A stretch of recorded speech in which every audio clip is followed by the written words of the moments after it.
NEET தேர்வு முறைகேடு வழக்கு விசாரணை சிபிஐக்கு மாற்றப்பட்டுள்ள நிலையில் பீகார் மாநிலம் பாட்னாவில் முக்கிய நபர்கள் இருவரை அந்த அமைப்பு கைது செய்துள்ளது. தேசிய தேர்வு முகமை நடத்தும் நீட் தேர்வில் ஆள் மாறாட்டம், கருணை மதிப்பெண் மோசடி, வினாத்தாள் கசிவு, முறைகேடுகளில் அதிகாரிகள் மற்றும் நீட் பயிற்சி நிறுவனங்களில் பங்கு போன்றவை பெரும் அதிர்ச்சியை ஏற்படுத்தியுள்ளன. இந்த முறைகேடுகளை கண்டித்து நாடு முழுவதும் தொடர்ந்து போராட்டங்கள் நடைபெற்று வருகின்றன.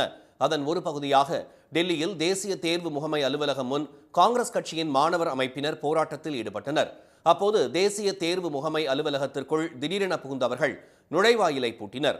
அங்குள்ள மைய மண்டபத்தில் அமர்ந்த மாணவர்கள் நீட் தேர்வுக்கு எதிராகவும் நீட் தேர்வை முறையாக நடத்த தவறிய தேசிய தேர்வு முகமையை கண்டித்தும் கண்டன முழக்கங்களை எழுப்பினர்.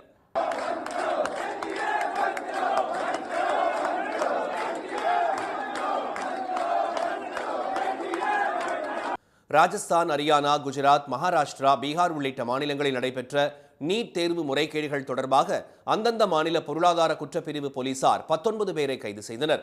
நீட் முறைகேடு வழக்கு சிபிஐக்கு மாற்றப்பட்டுள்ள நிலையில் பீகார் தலைநகர் பாட்னாவில் மணீஷ் பிரகாஷ் மற்றும் அசுதோஷ் ஆகிய இருவரை முதன்முதலாக சிபிஐ போலீசார் கைது செய்தனர்.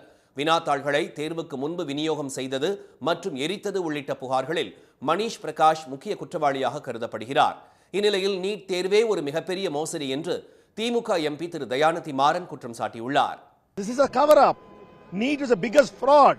In Tamil Nadu we've been saying for so many years we don't need NEET. In fact, right now it's saying the National Testing Agency is not a government body. It's an independent individual, a private body. What is happening? Why are you punishing our students? What did the children do?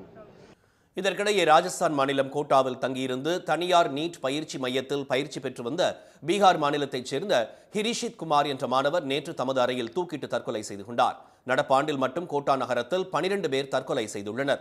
இந்நிலையில் NEET தேர்வு முறைகேடு உள்பட முக்கிய பிரச்சனைகள் குறித்து திமுக எம்பிக்கள் டெல்லியில் ஆலோசனை நடத்தினர். பின்னர் செய்தியாளர்களிடம் பேசிய திருமதி கனிமொழி, நாடாளுமன்ற 2 அவைகளிலும் இன்று முக்கிய பிரச்சனையாக நீட் பிரச்சனையை எழுப்ப உள்ளதாக கூறினார்.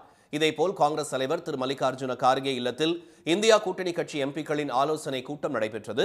இந்த கூட்டத்தில் எதிர்க்கட்சித் தலைவர் திரு ராகுல் காந்தி, திருமதி கனிமொழி, திரு ரவிக்குமார் உள்ளிட்டோருடன் உத்தவ் தாக்கரே, சிவசேனா, சமாஜ்வாதி, ராஷ்டிரிய ஜனதா தளம், தேசியவாத காங்கிரஸ் உள்ளிட்ட கட்சிகளின் பிரதிநிதிகளும் கலந்து கொண்டனர். உடனுக்குடன் செய்திகளை தெரிந்து கொள்ள சன் நியூஸ் பெல் ஐகானை கிளிக் பண்ணுங்க.